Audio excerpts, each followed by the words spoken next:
Berbeda dengan para profesional yang terspesialisasi, seorang pastor harus siap dengan keterampilan dalam berbagai bidang. Dalam minggu biasa, seorang pastor dapat bertindak sebagai psikolog, pendeta, pekerja sosial, rohaniawan rumah sakit, tata usaha, supervisor, filsuf, dan juru bicara.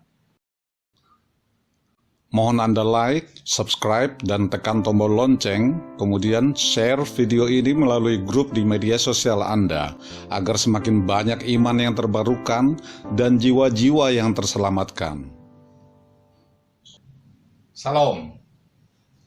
Apa kabar kekasih Tuhan Yesus Kristus? Kiranya damai sejahtera dari Allah Bapa dan kasih setia dari Tuhan kita Yesus Kristus serta Roh-Nya yang kudus senantiasa menyertai kita semuanya. Amin.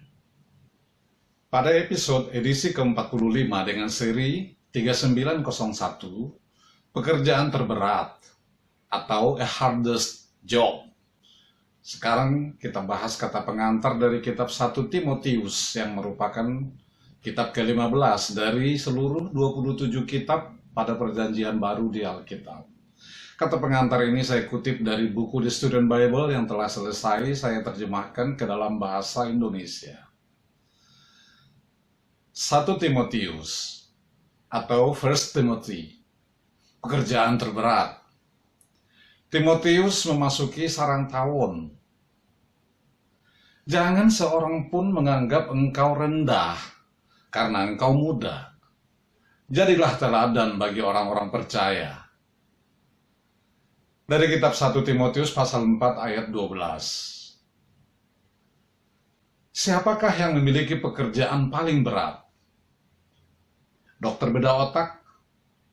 Artis sirkus yang berisiko kehilangan nyawa pada setiap lompatannya? Insinyur nuklir? Atau mungkin pengatur lalu lintas udara yang bertugas menjaga keselamatan ribuan penumpang. Sejumlah profesi dapat dinominasikan sebagai pekerjaan yang paling sulit dari kesemuanya. Tetapi, jika Paulus masih hidup hari ini, dia akan menjawab dengan sangat yakin. Tanda kutip, tidak diragukan lagi. Pekerjaan seorang pastor adalah yang paling sulit. Berbeda dengan para profesional yang terspesialisasi, seorang pastor harus siap dengan keterampilan dalam berbagai bidang. Dalam minggu biasa, seorang pastor dapat bertindak sebagai psikolog, pendeta, pekerja sosial, rohaniawan rumah sakit, tata usaha, supervisor, filsuf, dan juru bicara. Paulus sangat menyadari sifat vital dari pekerjaan semacam itu. Gereja-gereja tumbuh kemanapun dia berkunjung. Namun, apakah mereka bertahan atau gagal tergantung kepada seberapa kuatnya kepemimpinan lokal yang dikembangkan di sana. Kata-kata terakhir kepada sahabat muda. Untuk memastikan pekerjaannya akan berkesinambungan, Paulus melihat lagi dan lagi kepada beberapa sahabat yang setia, khususnya Timotius dan Titus. Dia menyurati mereka dengan beberapa perintah tegas di dalam 3 surat yang mengikuti, yang dikenal sebagai kumpulan surat-surat pastoral. Paulus menulis kitab 1 Timotius menjelang akhir hayatnya. Tahun-tahun tangguh pelayanannya sudah berlalu. Tahun-tahun yang ditandai dengan pelemparan batu, pemukulan-pemukulan, pemenjaraan, dan berbagai kerusuhan. Paulus menyadari usianya, musuh-musuhnya, atau meningkatnya kebrutalan kerajaan Romawi yang akan segera menangkapnya. Timotius, sebagai seorang anak muda, memiliki peringkat tinggi dalam penilaian Paulus. Bertobat dalam perjalanan misionaris pertama Paulus, dia melalui tahun-tahun yang mendapatkan kepercayaan penuh dari Paulus.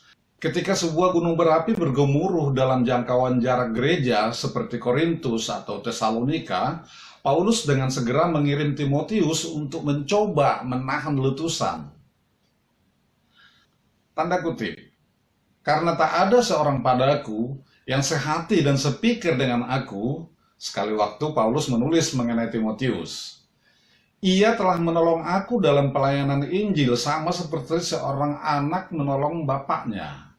Dari kitab Filipi pasal 2 ayat 20 dan ayat 22. Melalui sekelompok pendebat, ke dalam penjara, dalam perjalanan, kemanapun Paulus bepergian, Timotius dengan setia mengikutinya. 6 dari surat-surat Paulus dimulai dengan berita-berita bahwa Timotius berada di sampingnya. Timotius menjadi pastor. Timotius mengambilnya, tentu saja atas permintaan Paulus, pekerjaan sulit itu untuk memimpin sebuah gereja lokal. Jemaat di Efesus kendur dan tidak formal, membutuhkan perintah dan definisi struktur yang lebih detail. Untuk lebih memperrumit skenario lebih lanjut, para anggota tertentu gereja telah memeluk suatu doktrin sesat. Di dalam surat ini, Paulus memberi saran agar tidak terpengaruh terhadap berbagai masalah seperti prosedur penyembahan, pengendalian perempuan yang sulit diatur, standar kepemimpinan, kebijakan terhadap para janda, budak, dan orang kaya. Walaupun kitab ini menyampaikan sebuah situasi sejarah dari abad pertama, banyak permasalahan di gereja permulaan, seperti anggota staf yang dibayar rendah, suatu perbedaan generasi, rendahnya integritas, penyalahgunaan bantuan sosial, kecintaan kepada uang, tetap ada hingga hari ini. Uraian pekerjaan seorang pastor belum banyak berubah selama berabad-abad. Bagaimana membaca kitab 1 Timotius? Terlepas dari lemahnya kondisi perut dan disposisi yang malu-malu, Timotius membuktikan keberaniannya kepada Paulus dalam berbagai cara, dan Paulus menuliskan surat ini untuk sebuah tugas yang sulit. Paulus tidak memberi banyak detail mengenai doktrin sesat untuk diperangi Timotius. Surat ini, bagaimanapun, menyertakan petunjuk samar tentang kehidupan roh yang luar biasa, silsilah orang Yahudi, mitos, dan dongeng. Lihat kepada permasalahan yang disinggung Paulus, dan tanyakan pada diri sendiri apakah hal ini memiliki kesamaan di zaman modern ini. Dalam berbagai instruksinya, Paulus membimbing Timotius untuk memerangi klinik tidak dengan sekuat tenaga dan perdebatan, tetapi dengan menunjukkan kehidupan teladan dan dengan membawa tugas ke dalam gereja. Tantangan Paulus untuk kehidupan teladan secara langsung ditujukan kepada kita. Hal itu tetap menjadi resep yang kuat untuk kehidupan orang Kristen. Salam. Dari daerah Bintaro Jaya, Tangerang Selatan, saya menyampaikan Tuhan Yesus memberkati kita semuanya. Amin, amin, amin.